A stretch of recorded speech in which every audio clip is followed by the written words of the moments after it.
Hello, everybody, and welcome to the Max Frequency Podcast. I am your host, Max Roberts, and I have the honor and privilege of being joined by Cortex and Relay co-founder, Myke Hurley. Hey, Mike, how's it going? Hi, Max. Really good. Thank you so much for having me on the show.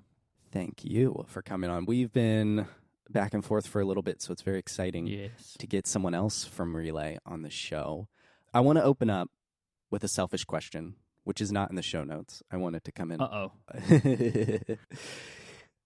A few years ago, gosh, I don't even know when, I actually did look up which Connected, thanks to Pod Search and David Smith. But I remember on Connected one time you mentioned how much you were loving Vampire Weekend's Father of the Bride.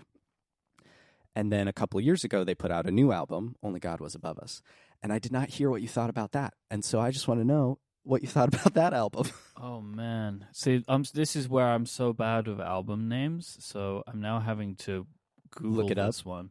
It's the Only one with God the Was subway Above Us. picture on the bus in the newspaper. Oh, I really liked this album. It didn't Yeah. stick with me in the same way that Father of the Bride did, Mm. but I really enjoyed it. I don't think there is a Vampire Weekend album that I have not enjoyed.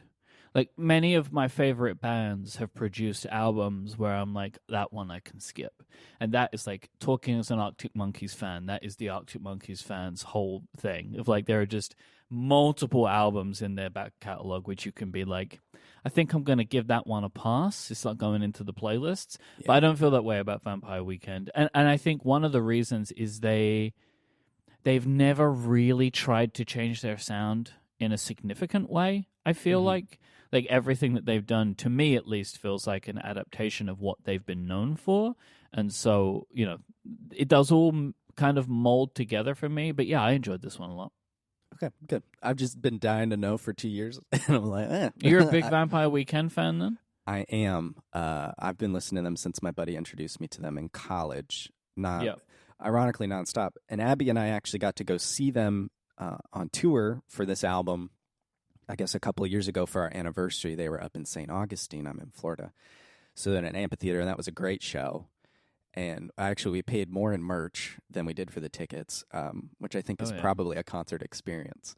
Yes. But it was funny because she doesn't listen to them unless I'm playing it in the car. And she left the concert going, I knew all of those songs. I didn't realize you played this so much. I'm like, yes, I play it all the time. Their music is also just so widely used.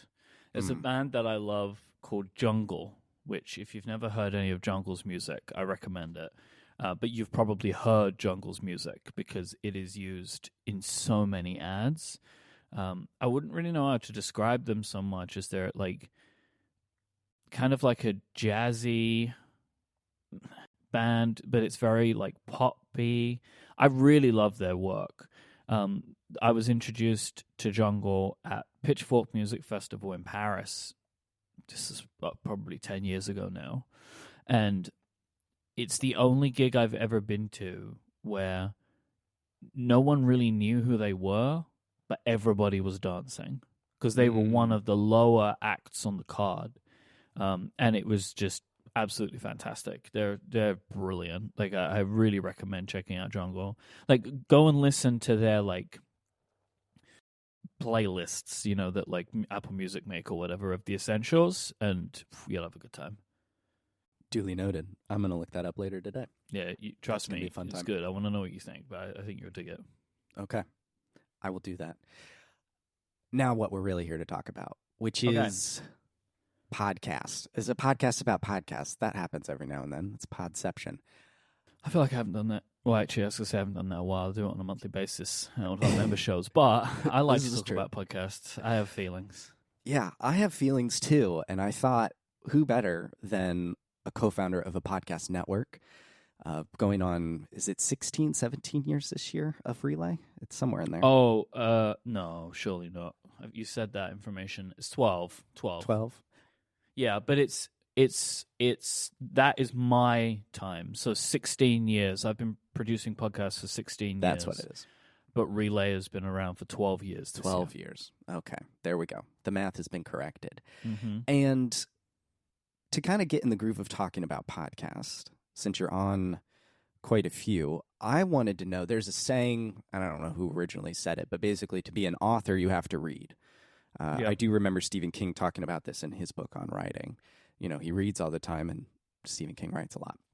And so I kind of think that's true of podcasting as well. To be a podcaster, you've got to listen to podcast. And I'm curious what you listen to. I know you're a Kind of Funny fan.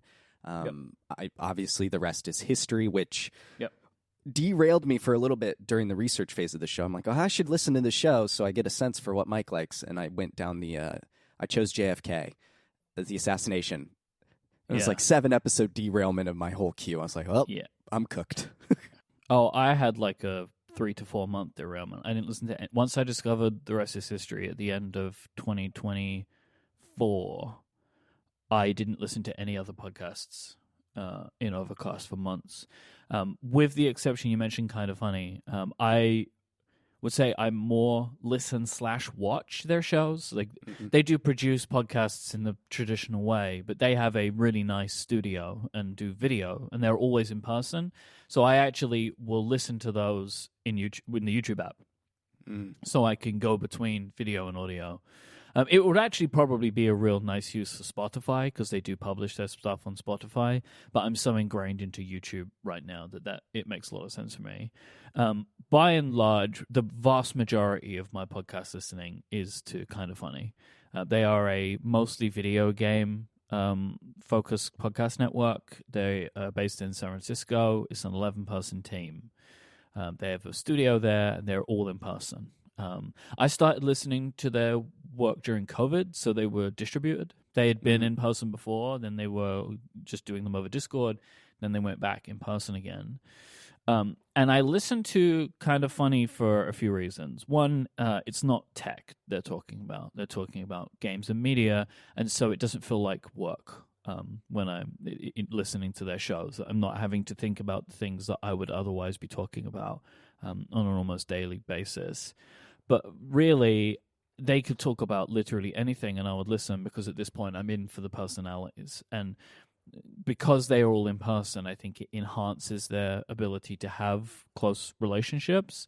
And so I'm super in on that. And I really enjoy being one of the people that listens to basically all of the podcasts that they make. So I get all the references. And so I probably, on a daily basis, listen to at least 2 to 3 hours of Kind of Funny content every day, because that is the kind of output that they produce.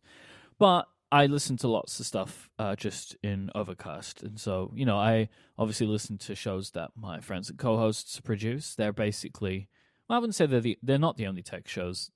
For a while, they were the only tech-focused shows I was listening to. Stuff like App Stories, Mac Power Users, shows like that. But I've also recently started listening much more to the Vergecast, Hard Fork, and Waveform, and these are all for different reasons.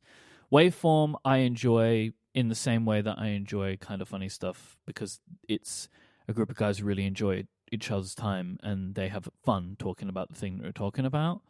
But Waveform, Vergecast, and Hard Fork are all because for a lot of the time they are talking about aspects of technology that I am not diving into in the same way that I do Apple.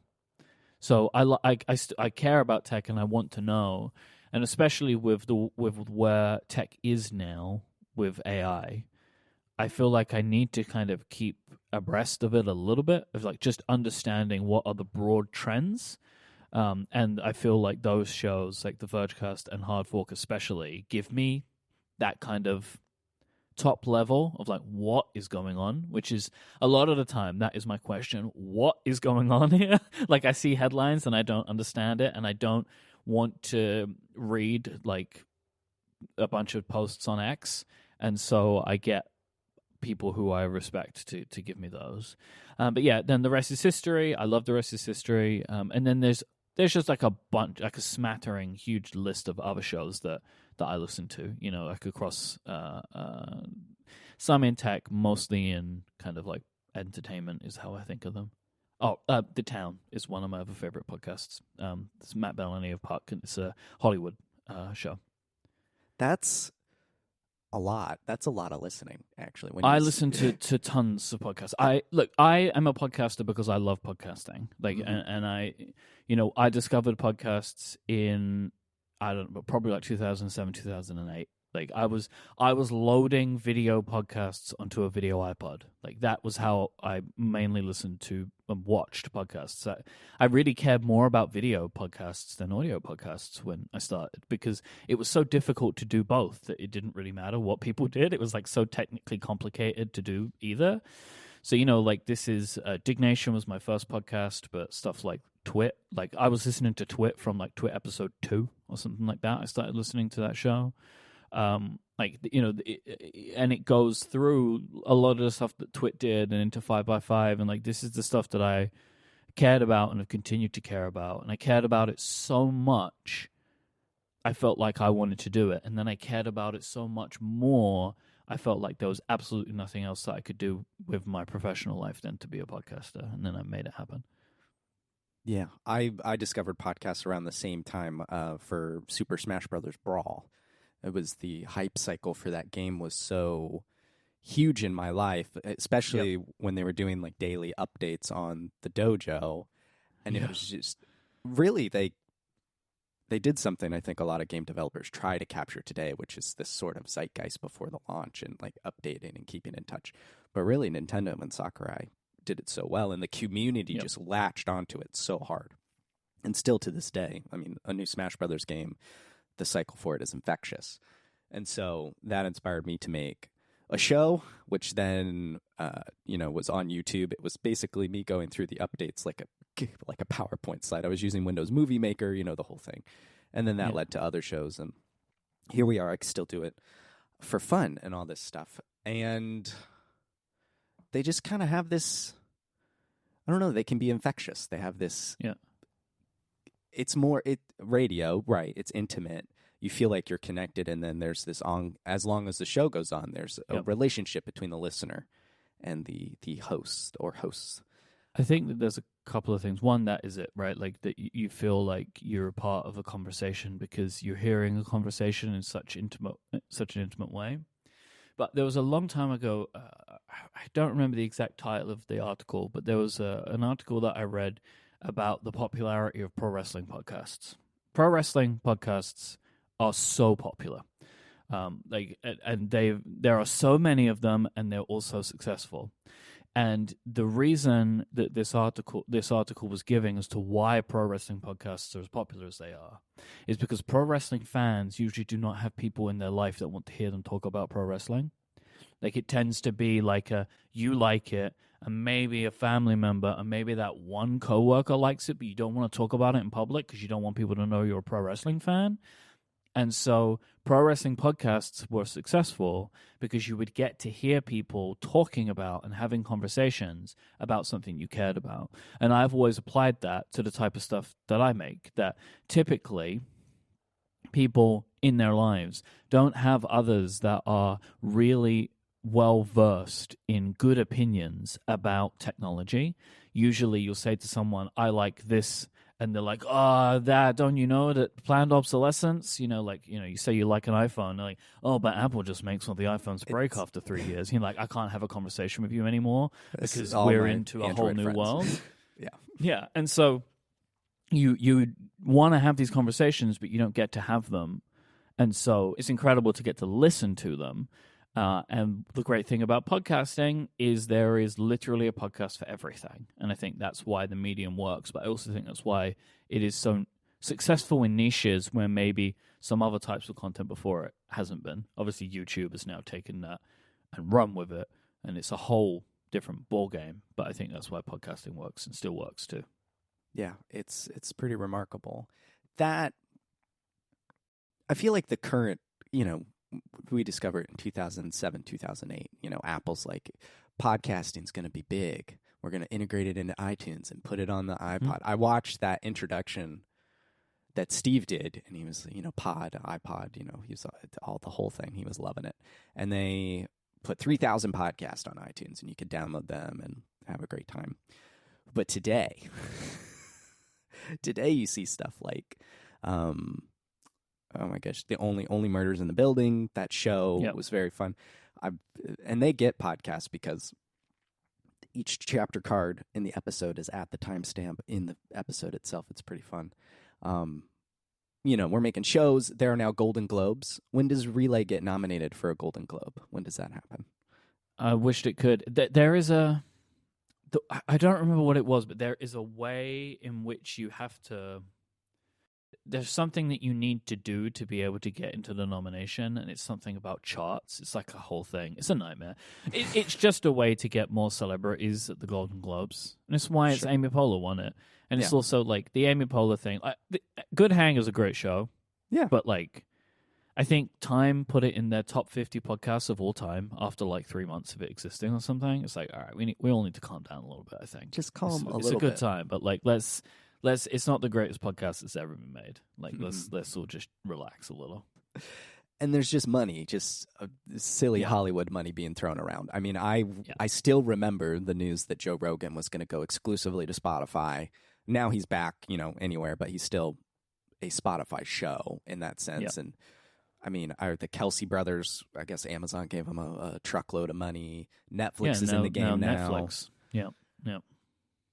I'm curious, as someone to your career, when you see these stories, and a lot of it is celebrities and a lot of it is video, I think, and then the industries behind that, the techs. What do you see as someone who's been doing primarily audio shows for the last 16 years personally, 12 years of Relay? I mean, it actually these big boom moments tie into the bust moments for me. So I've said this a bunch of times now, and I think I can increment it by one now. Is I've seen the death of podcasting 4 times in my career, and typically the death of podcasting happens after one of these things occurs. So podcasting died last after all of the Spotify deals started falling apart. That was the last death of podcasting, and now Netflix is spending similar amounts of money, so podcasting now is booming again, and now everyone's trying to get on Netflix, and everyone's trying to do video in the hopes that Netflix will come and give them a truckload of money. But what's going to happen is, anywhere between 12 to 24 months from now, Netflix is either going to let these deals lapse, or they're going to change the model, and then podcasting will be dead again. I don't really have any desire to chase the trends that occur in this medium. Partly because, obviously Netflix is not going to buy one of my shows, but but I have no desire to try and turn my shows into something that could potentially be tasty to a big deal like this, because it's just not why I do this, and I also just think it's all kind of ridiculous, honestly. I believe that I know there is a lot of money in this industry. There's less to go around now, that's for sure. But there's a lot of money in this industry in just advertising. And I feel like a lot of the time, if we all just left alone a little bit, we would all be doing fine. I think part of the problem is different people try and get involved in the process of the business of podcasting and make it worse for everyone. And this is like dynamic advertising is another example of this, where it is just the worst experience for everybody. It's a worse experience for the podcasters because they make less money, and a lot of them don't know they're making less money than if they were doing ads that were just baked into the episodes. Not everyone. Some shows can make more money this way, but you have to have a very, very large scale and very large volume. I think it's harder on the podcasters because they're having to manage things, including their listeners being mad at them because they don't know what ads are going to be put into their shows. And it's worse for the listener because the ads are lower quality. And if ads are lower quality, they're also performing worse, which is, again, worse for the podcaster and the advertiser. Right. So, I just, I kind of look at these things as much the same. It's people trying to make some kind of investment, get in and out of the business without actually ever contributing to it in any way. So that's kind of how I look at these deals now. It makes a lot of sense because it does feel like a lot of trend chasing and celebrity.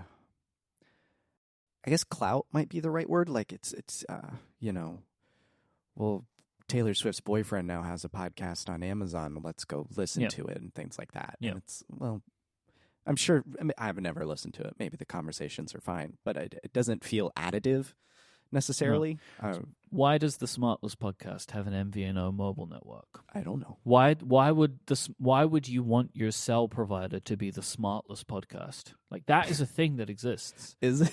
They started an MVNO, like Ryan Reynolds, like Mint Mobile. Okay. Oh, okay. Yeah. Smartless started one of these. Why did they do that? Who is like, I love the Smartless podcast, so I would also like to pay them for my phone data. It's a mess. Well, who wants that? No one. I hope no they're one doing wants well. it. Good luck to them. Good luck to them. Is crazy. Now, I feel like video and podcast is kind of having a moment, a resurgence, or what have you. I mean, you were talking about downloading video podcasts, and Steve talked about it, way back in the day. And it feels like it's kind of coming back in a way. And I think two things about this I find very interesting. And one of them makes me sad, and one is just more analytical, I suppose. It feels like video, and I think you and Jason have talked about this on Upgrade, but video to me feels like it's trying to get rid of the edit.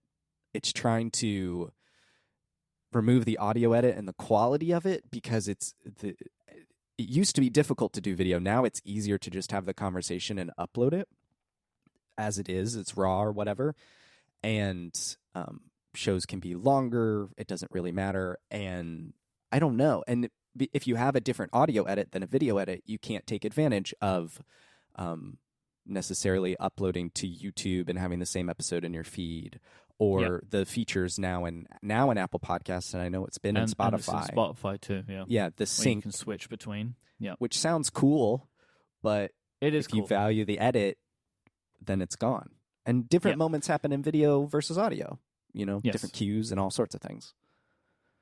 So I don't believe that the push for video is to degrade the audio, but I think it is a function of the push to video is that the audio will inherently needs to be degraded. Because video editing is probably more expensive than audio editing, and dealing with video is complicated. But essentially, you cannot make the same amount of cuts in a video as you can in audio because you can't hide them. Like with a lot of the editing that I do, if you were to watch a video cut that way, it would be very distracting. You would see, it would be constant, like different. You could see all the cuts happening, as especially some of the ones where I'm, say with Cortex, where I'm splicing two words together, two halves of the same word together, stuff like that from different takes and things like that, right? So like you can't do that with video and have the video viewable. And so if you want video, you have two things you can do. You can either have a separate video edit, which is actually what we do for Upgrade for these reasons. We have a separate audio and video edit.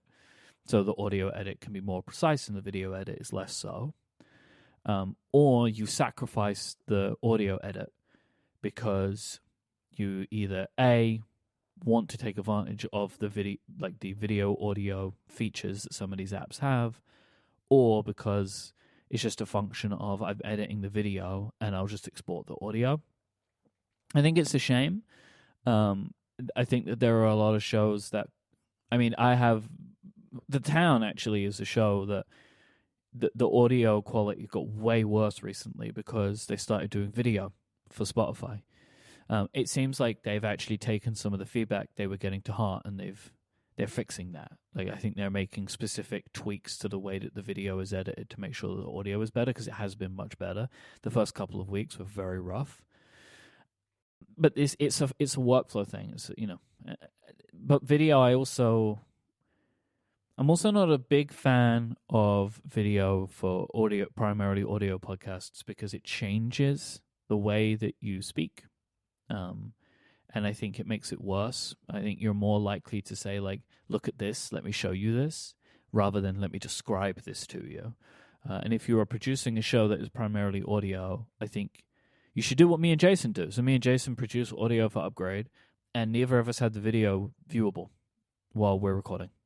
So we hide the video player, like that we use Riverside to record our audio and video, and we both just minimize the window, and so it's like we're not there. I find that to be actually a nicer way to record, because I find video podcasting, video calls to be more draining. So I've recently started doing a full video call for the Cortex interviews that I've been doing.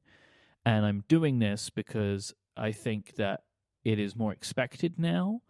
And I'm also wanting to do some social clips for that, because that is the thing that you do today. But I'm doing video for that because I think the show...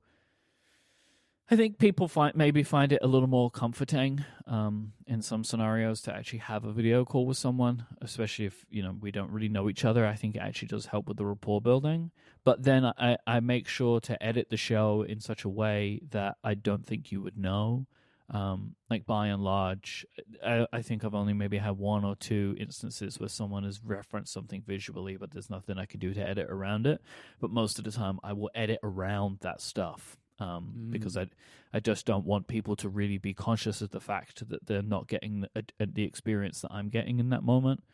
So I think that there are things you can do, but I do think that video does make the audio worse unless you make specific trade-offs for it.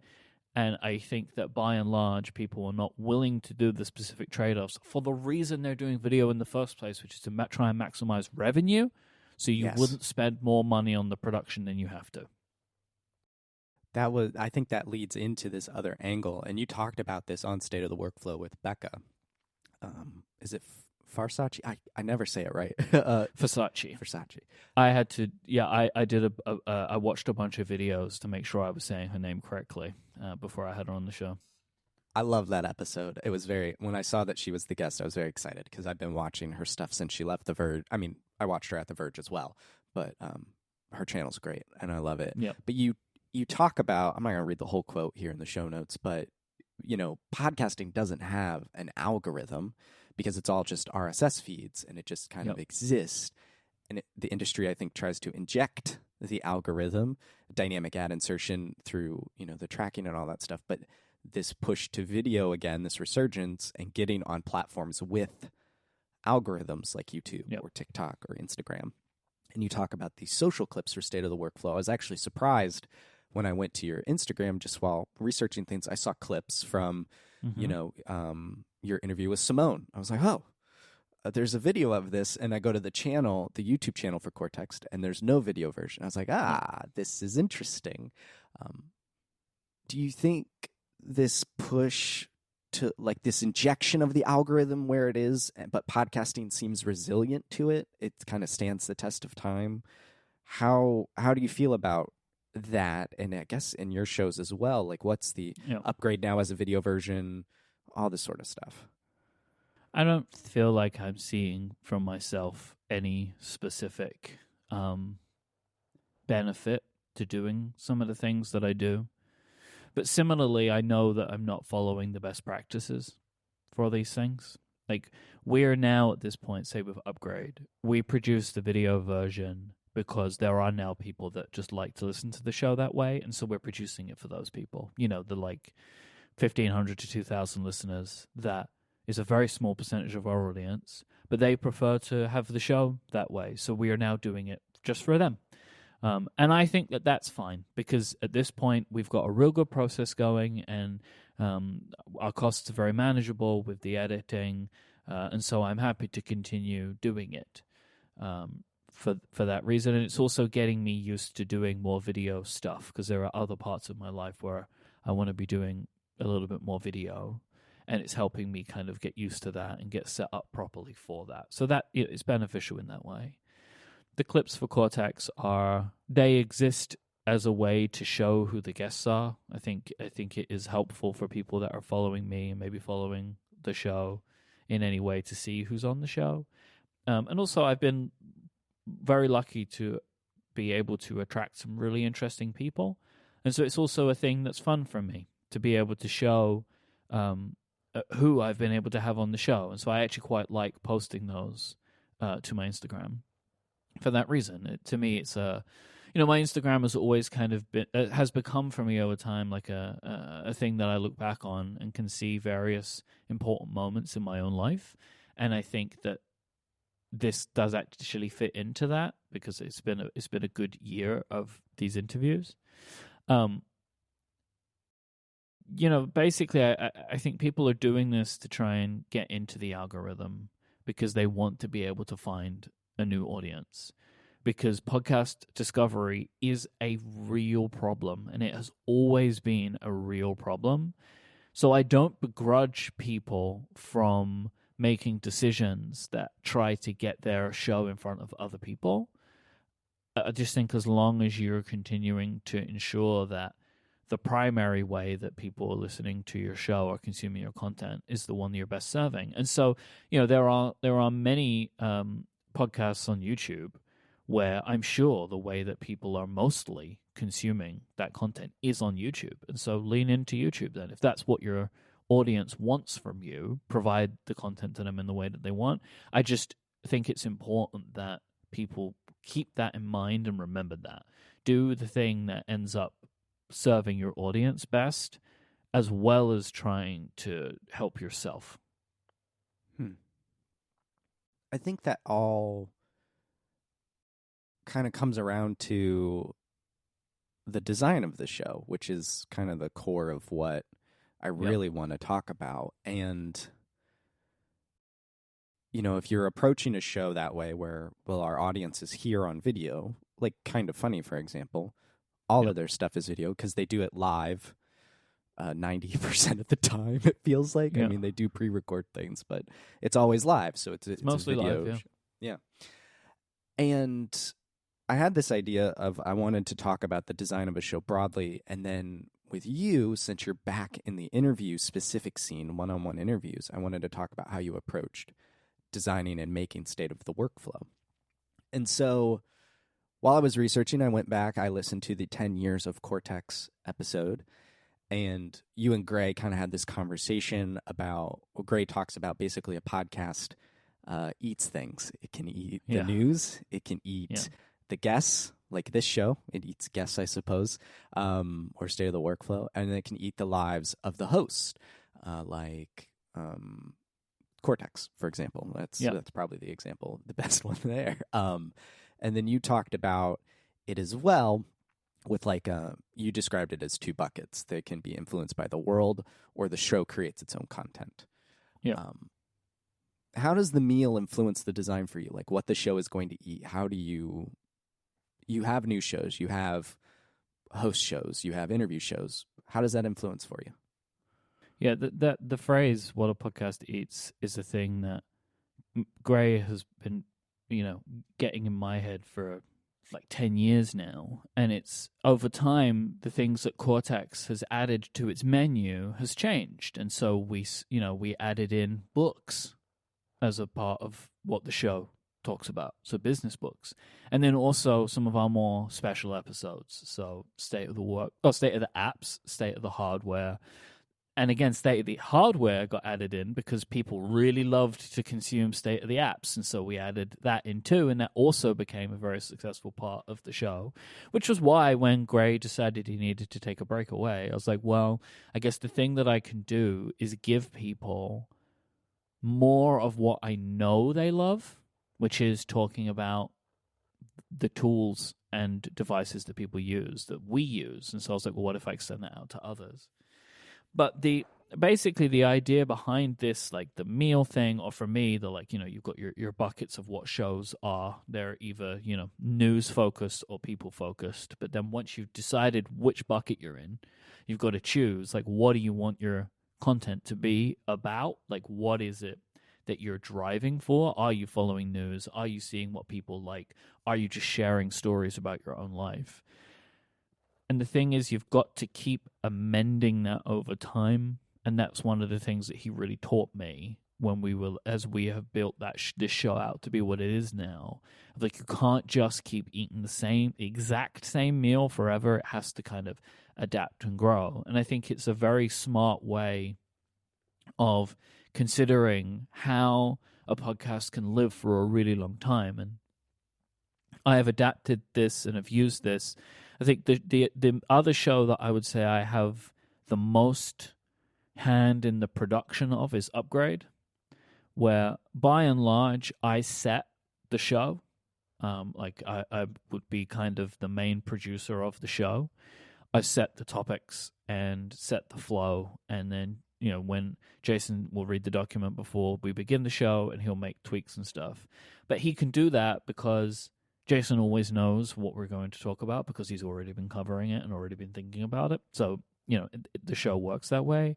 But then the two of us over time have really landed on segments as something for Upgrade. It's a very segmented show, and we are able to realize like, oh, we can start doing this now. And so like we do like a rumor segment called Rumor Roundup, where we just talk about rumors.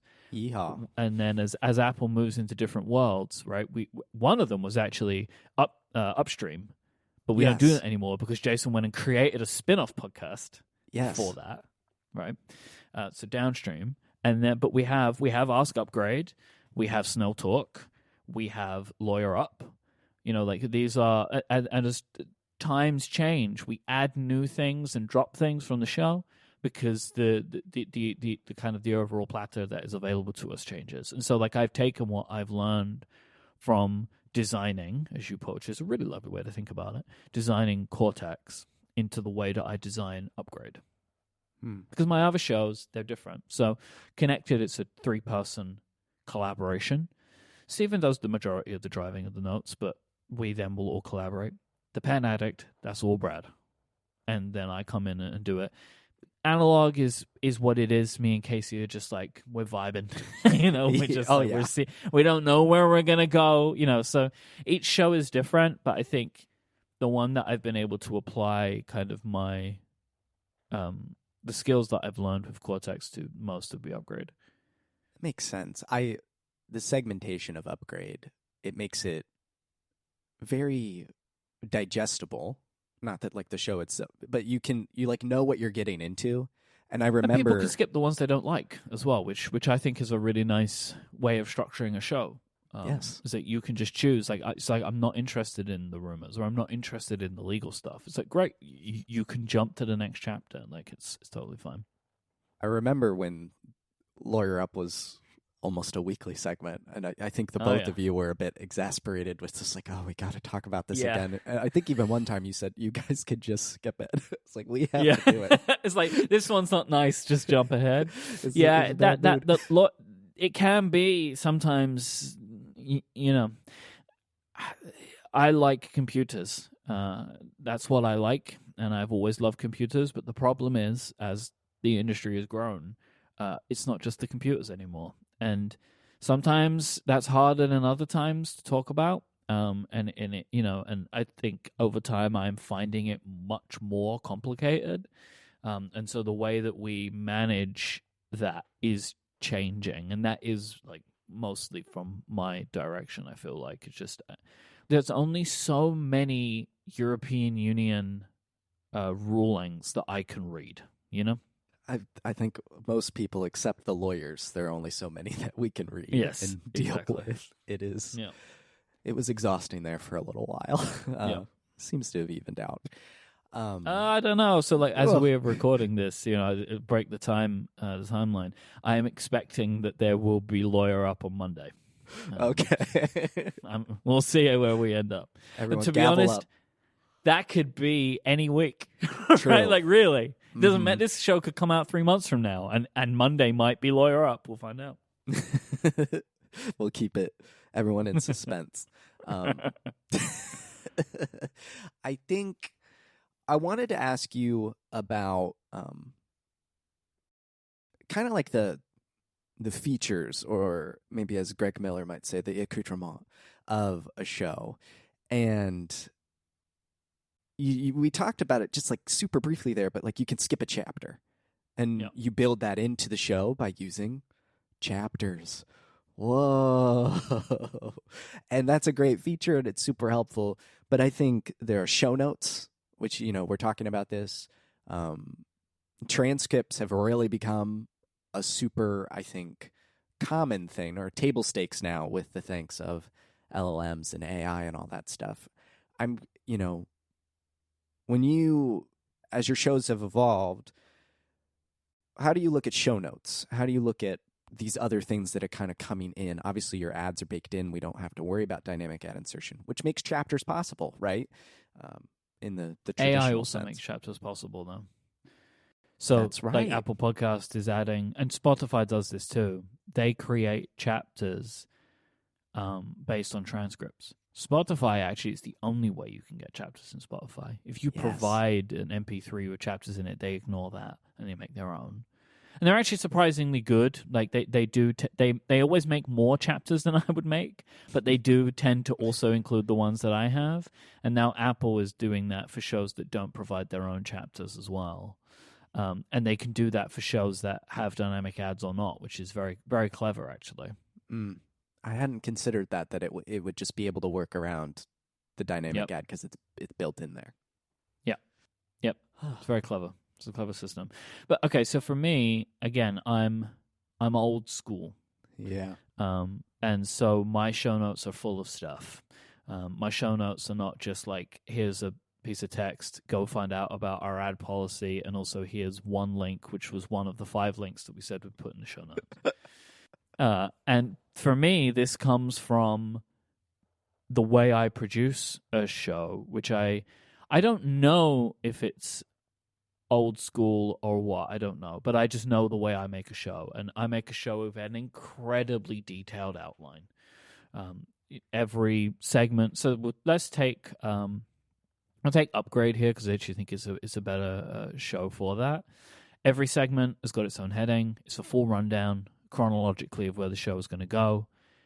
Every story that I'm talking about has got a link in it, in an outline, and any quotes that I want to read will be in there. I write out my thoughts in bullet points for things I'm going to talk about. Some stuff is just there to remind me. Some I'm going to read verbatim. I think I try my best to not make it super clear when I'm doing that, but you never know how it comes across. But I have like the full show planned out. There is an expectation that my co-hosts will add their own thoughts to, which they do. So Jason will go in and add notes of his own where needed. And it runs the entire show. Now, as we're recording the show, it moves around, and some things get cut, some things get moved. But then what that enables me to do is, as we are recording the show, I add the links of everything we talk about to our CMS. We have a custom CMS that makes it possible for me to do this. We add our links via bookmarklets that I click, and it just gets added to the most recent episode of said show. That is actually influenced by the 5x5 CMS. That's how that worked. And so me and Stephen got very used to doing that when we were producing shows on 5x5s, and we built our own. We added that feature in too. It's a very nice way of adding links to show notes rather than having to like put them all in Markdown or whatever. It's a really lovely way of doing things. And so that enables me to be able to produce a list of links for the audience that is a reference to everything we talk about. So if there's something you want to read more about, or if we talk about, you can go find the images at the link in the show notes. You'll be able to go in there. It's got the title of the article, and you can click it and open it up. I think that stuff is really good, and it's very good for the listener. I also think it's good for just like if you're referencing something, I think you should give people the link, right? So people can go find out more and give the click to the person who came up with the news or shared the news. I try my best actually to keep verbatim quotes to a minimum, because I think at a certain point you're kind of just ripping off the author if you're just reading half of the article or whatever, And so like I just try and keep that to the pertinent stuff. But Mark Gurman gets the most clicks, but I also pay Bloomberg, so I feel okay about it because Bloomberg is very expensive. Chapters you mentioned. This is something I was really hesitant about adding chapters to podcasts at first for a few reasons. One, at the time we were 100% ad supported, and I really didn't like the idea of people just having an easy way to skip an ad. Functionally, that does still enable that, and it's been okay, but I was really nervous about that. And I also kind of bristled at the idea that basically I could tell that's what listeners were asking for. Like, I want an easier way to skip your ads. And it's like, you're also telling me you want an easier way for me maybe to make no money for doing the work that I produce for you for essentially for free. So I bristled at that for a long time, but I ended up doing it because there were a lot of people around me who were doing it. And by and large, I'm very happy that I made that decision because I think the shows it works really well. And we do some things that, I've seen other people do, like the chapter starts and you hear the end of the ad, and I think people are mostly okay with that. And I think it actually provides a service because then people know who the advertisers are, they know the URL, so they can go and click it and do what they need to do if they want to later on. Mm-hmm. But I really like chapters. Transcripts, went backwards and forwards on transcripts for a long time. We tried doing it, and ultimately I found them to not really be very good. And I didn't think that they were serving the purpose that people thought they were asking for as like an accessibility thing, like for people that were unable to listen to the show, that they could read it. But a transcribed conversational podcast is an unreadable thing. It's it is unreadable, and so to get that to be better, it had to be really cleaned up, and it was just absolutely not a cost-effective thing that we could do. But now that transcripts are essentially free for us, because say like Apple do them for free, we don't pay for that. I think there is a real utility in being able to find something that someone was talking about. I think that is the much greater utility of transcripts than providing just a written thing that someone can read. I just, I don't know that I've ever seen somebody have a good experience reading a 90-minute podcast. I don't think that is something. I think it's something that you think you want until you start to see what it looks like, and then you realize that's not what I want. Like, I actually want something different. I want an article, and so then you go read an article.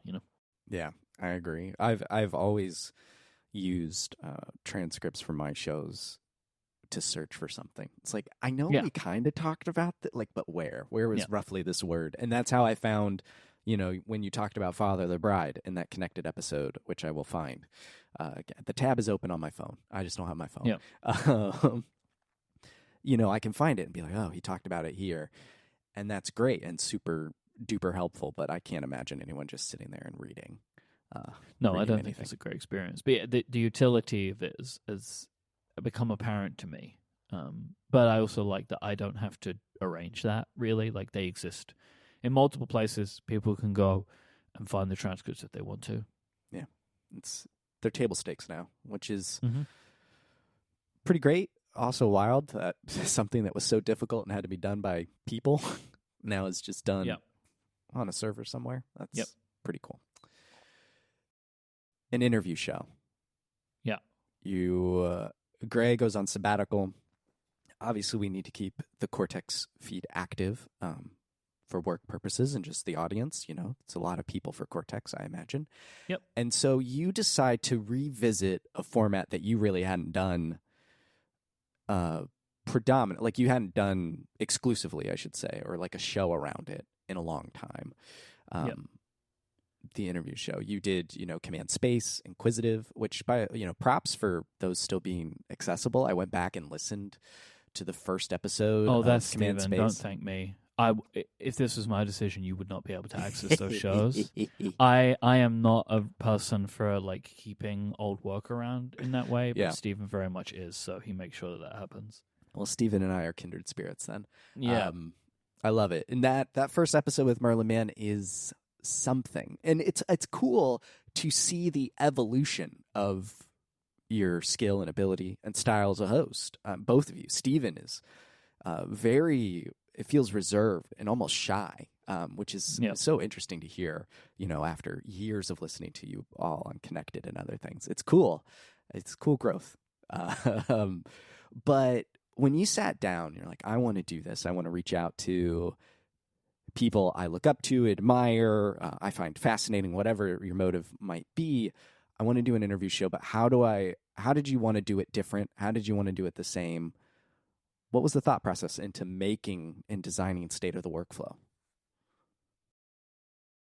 So one of I mean, I was doing interview shows for a really long time. Like my very first podcast became like having a guest on and we talk about the news, but it was interview show, and then that became Command Space, and then that became much more just interview, and then into Inquisitive, which was a similar thing. But then Inquisitive also had a few other lives that it lived. And one of the reasons I stopped doing it is because I didn't want to do an interview show anymore, because interview shows are very complicated, as you will know. Booking guests is very hard. Building rapport is very complicated, and it's not an easy thing to do, but it's important to do. And you have seconds in which you can do that with people. There are technical challenges with interview shows because you're not relying on someone who has a reliable environment that you can trust every time. Well, also Gray didn't, but so I was burned in that fire for many years. Still, I still had that part of me kicking around. I had many options available when Gray told me that he needed to take this time away, and there were many different types of things that I could do. But the main thing, him saying like, "I want you to continue doing the show in my absence, and it's your show. Like you can do whatever you want with it during this time, because we both want the show to continue. There's no reason that it should not."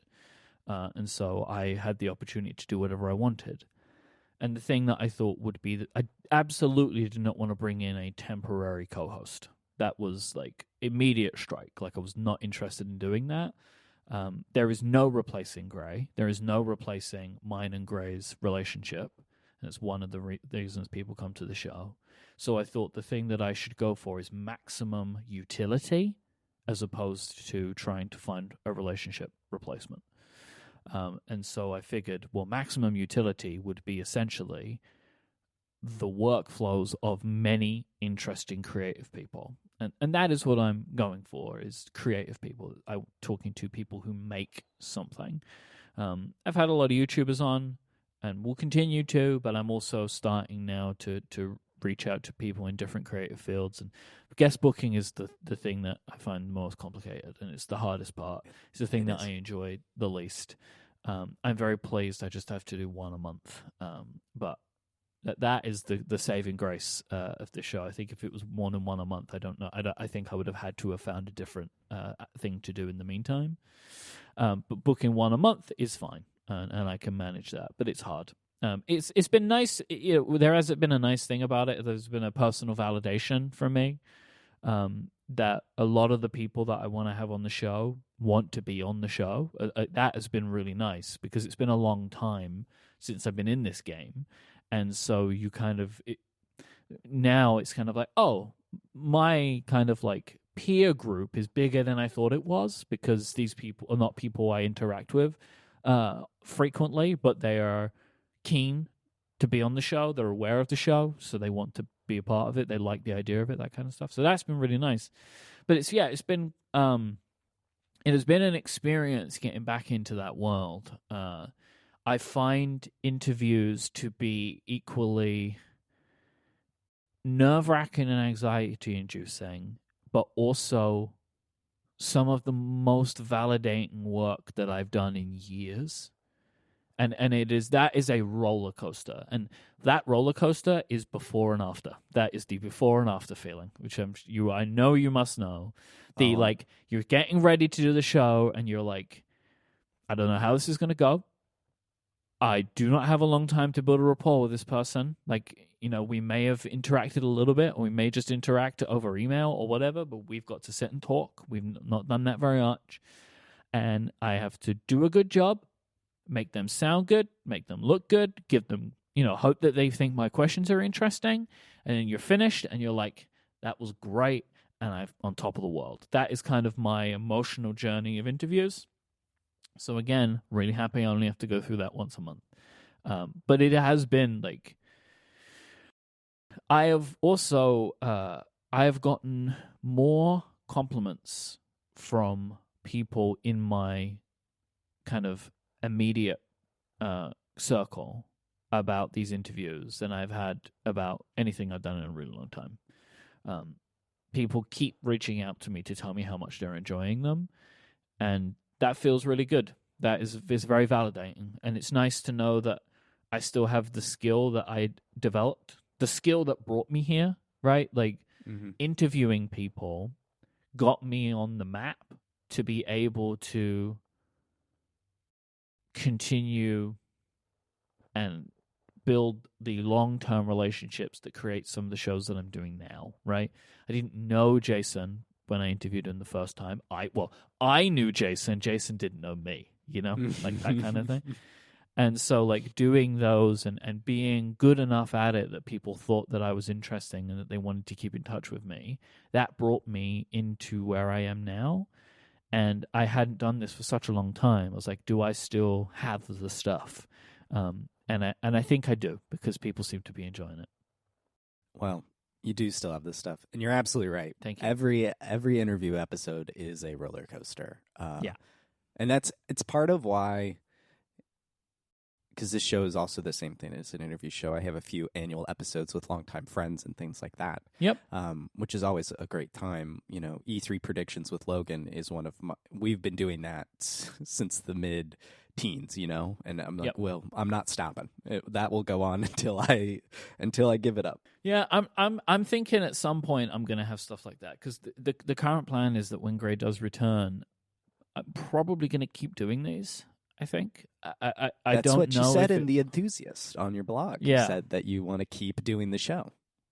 I hope that I can continue doing them on a monthly basis. I think there will have to be some other changes I need to make to my life to be able to fit 2 episodes a month of Cortex. Like that is going to be This is the thing, is I don't know what that looks like yet, if I'm being honest. You wrote in that same blog post, it's proving something to myself on The Enthusiast. You talk about how the episodes are a lot of work, and you say it's even more work than an episode with Gray. And the way that the two of you talk about the edit for an episode of Cortex sounds unbelievably daunting to someone like me. I'm like, I can't even wrap around how it's more. So what is it that makes this more challenging? Is it that roller coaster? Is it the edit? Is it all of it bundled up into one? Way more pre-work.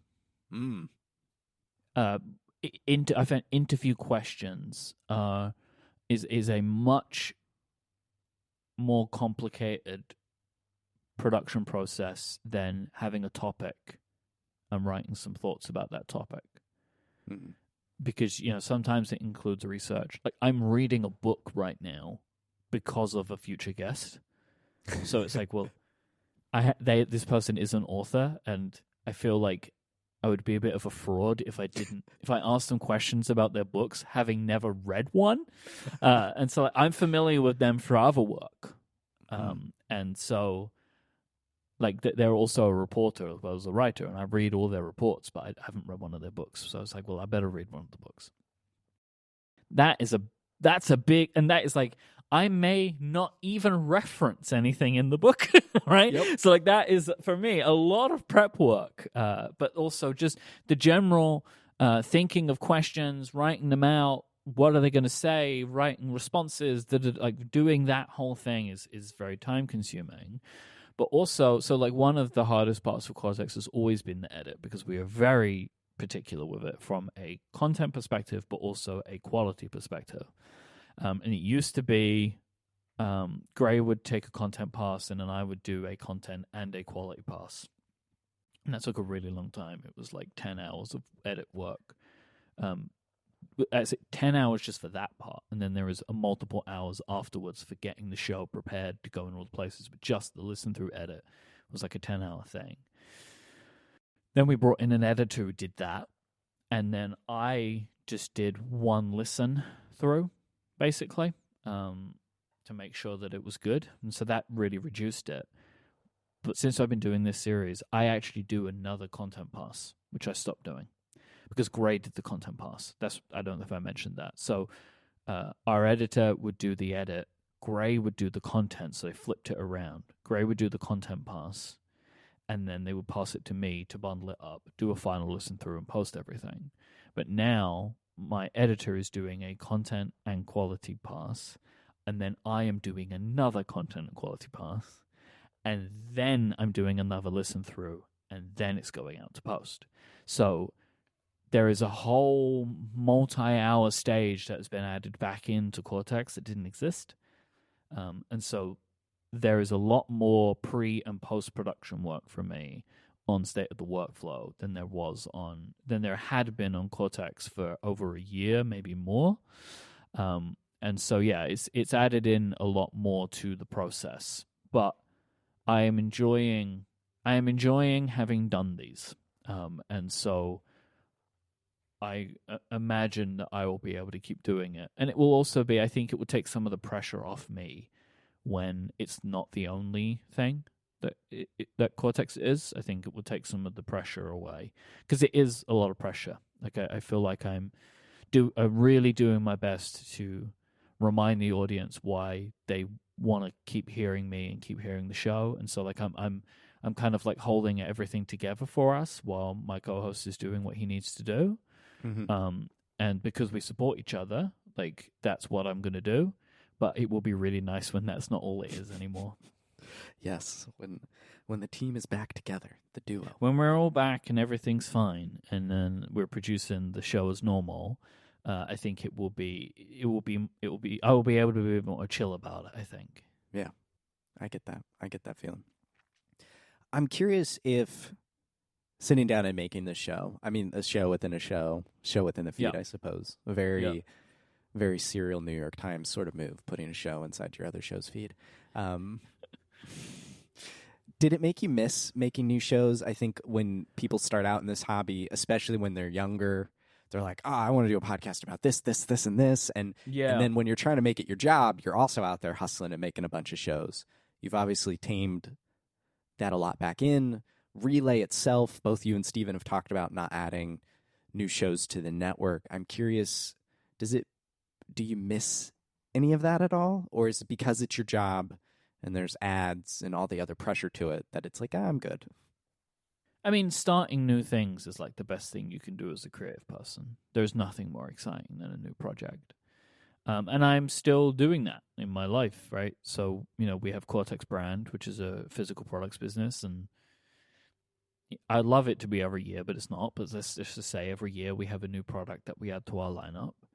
But at least every year we feel like we're close to adding a new product to the lineup. So it still has that feeling. And then I also started doing some work with David Smith and Stephen Hackett at CrossForward.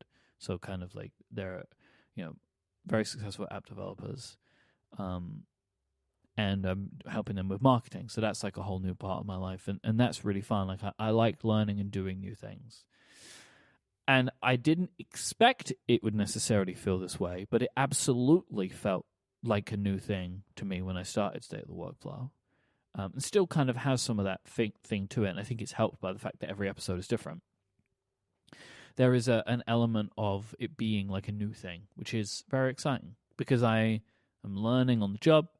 I think the show's getting better, and it's been really exciting to like have that feeling of newness again, which is something, you're right, I hadn't had that in a really long time, because I'd stopped producing new podcasts because they just were not successful enough by and large, because, again, the industry has kind of changed around us. It's like similarly with Relay, it's like we're happy with what we have. Adding is really complicated now, and so we're kind of doing the best that we can to super serve our current audience, then trying to find a new one. And so that's working for us. So we're going to keep doubling down on the people we have rather than trying to change who we are to reach out to others. And so yeah, it has had that newness feeling, and that is actually really nice. Yeah, I can imagine. It's a fun challenge, especially especially since you hadn't done one, like an interview show like that, in so long. It's like, this is good. It's a fun time.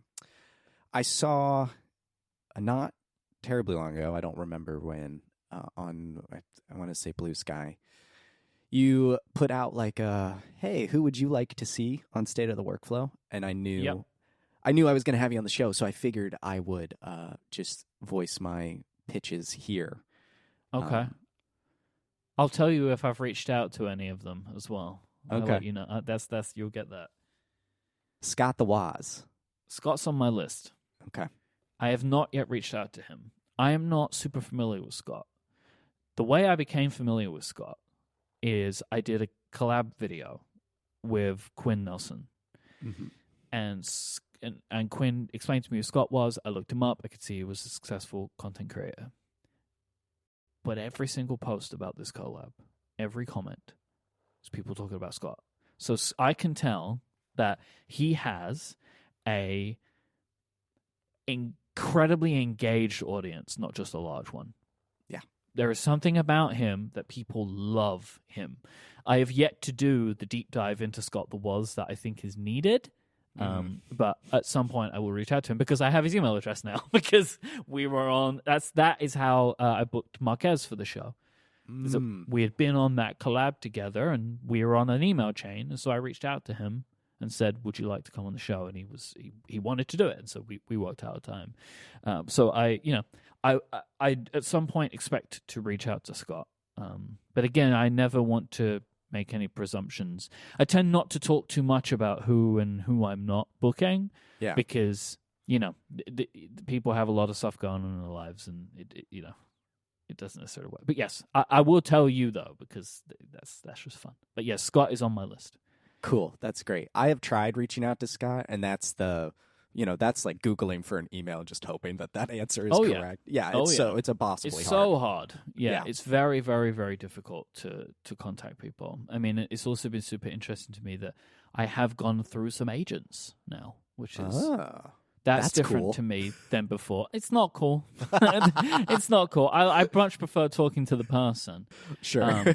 But going through agents has been a fascinating experience. I will say they respond faster, even if it's a no. The agents actually do say no. They don't just ignore you. So Thank you. I like that, at least. A no is so much better than just not knowing. So yeah, Scott would be great. I would live vicariously through you if you got to interview him. That would be a blast.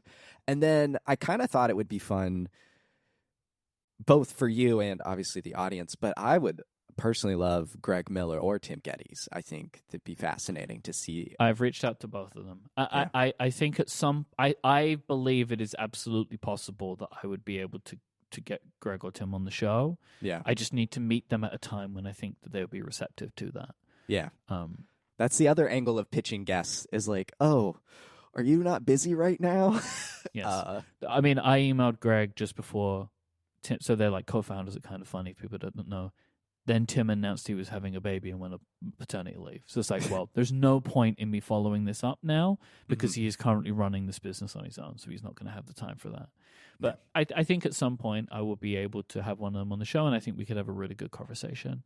I think it would be a ton of fun. I remember when you were getting into Kind of Funny, because you mentioned it on a show. I don't remember which one. I was like, oh, that's funny, because I had been following Greg specifically from his podcast Beyond Days at IGN. I mean, he's the reason that I started a blog. I wanted to work at IGN. I was a freelancer for them on their guides team for quite a while.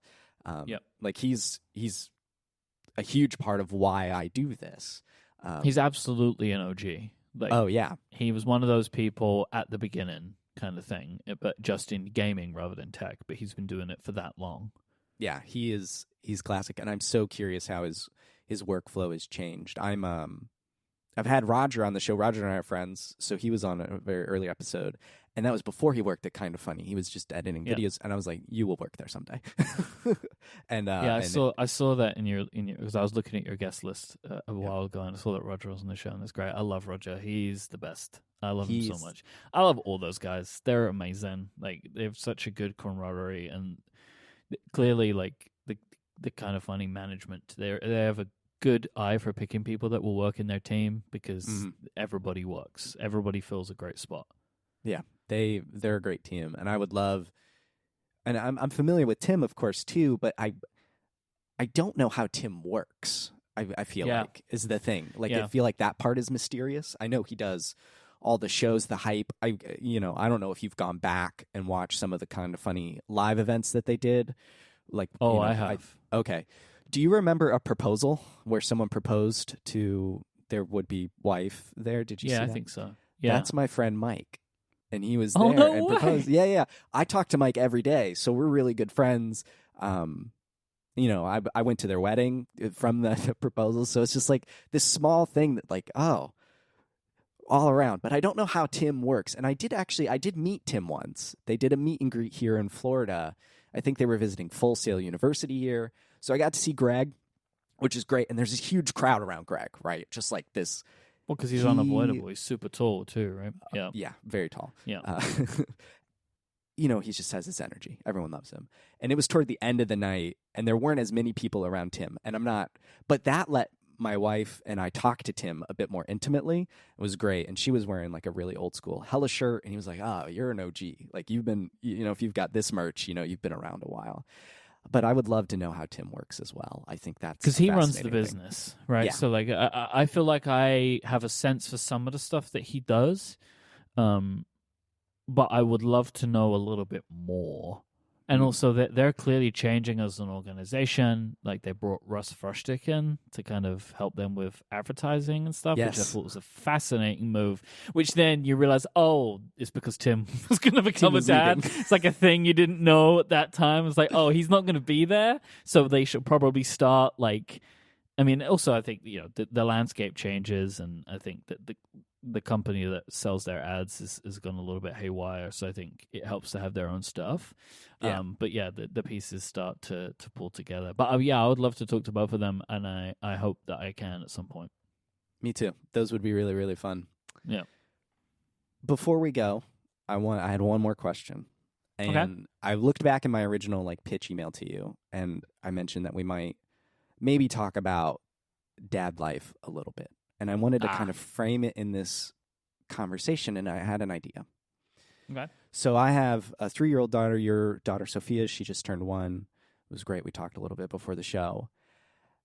And something I think about a lot with my daughter, Eloise, is she going to even, like, look at the stuff I wrote or said? Like, is she going to care about these things? And you are in a very unique position to have upwards of 16 years, and by the time Sophia could listen to any of this and understand what you're talking about, many, many more, not to make you feel old or anything.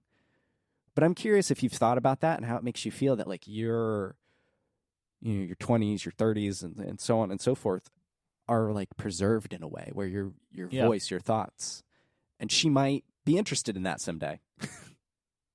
Yeah, I thought about it a little bit. I think it's one of these things, like, I have no idea if she'll care. I think she won't care until she's older, like much older. Because I think she's going to grow up with me doing certain stuff, and it's not going to be interesting to her. But I could imagine that as she gets older, she might get a bit more nostalgic, that these things could be of interest. And I think that, I don't know how she'll feel about this, but I think if I had the ability to listen back to before I was born and could hear how my mom and dad would speak about the excitement of that, I think that would be very special. And I got to tell the world about Sophia on Cortex, and it was such a wonderful moment for me to be able to share that news. And it was a thing that I had specifically chosen to do. I'm a person who lives their life in public, and so everybody thinks about their birth announcements now. But people think about it. It's a thing that people think about, and I knew that I got to be able to have one that would be to tens of thousands of people, right? Mm-hmm. More even. I would get to have an actual thing that I could share with people that I knew people would be very excited about.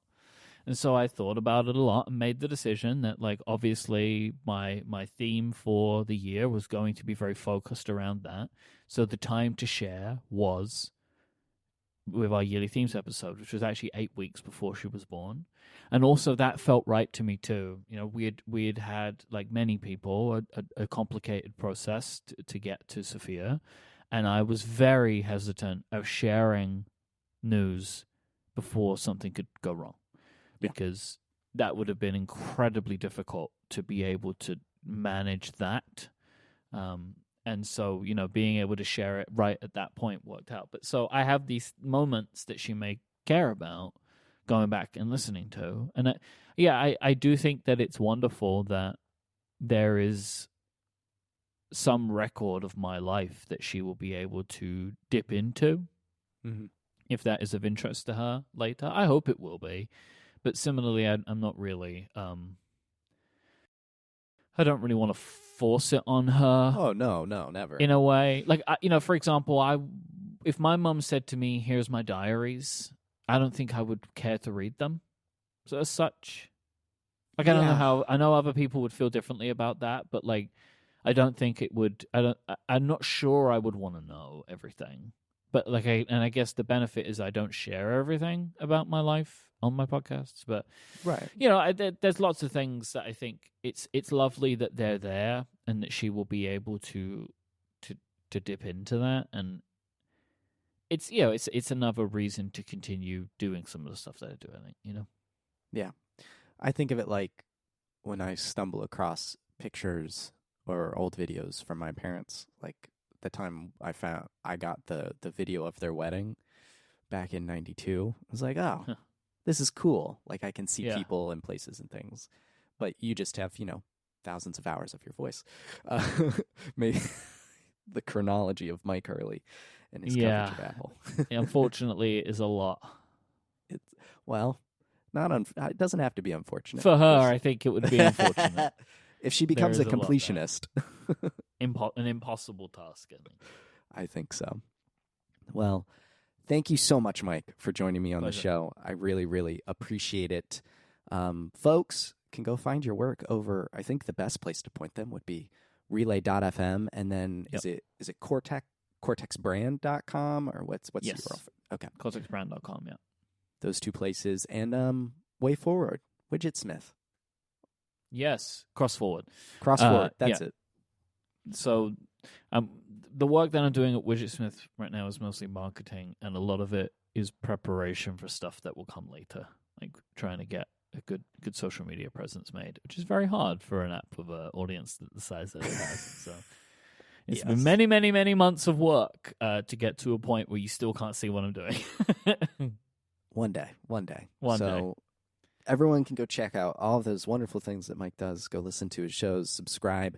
If you would like to see links to the things that we spoke about, you can check out your show notes that we talked about in your podcast player, or as Myke said way back in the day, podcatcher was what they used to. Oh, really? Deep cut. Wow. With Merlin Mann. That's what they were called at one point. That's what they were called podcatchers because they caught the pods, So you could check out those show notes, or you can head over to maxfrequency.net/MFP-51. But thank you all so much for listening. And until next time, adios.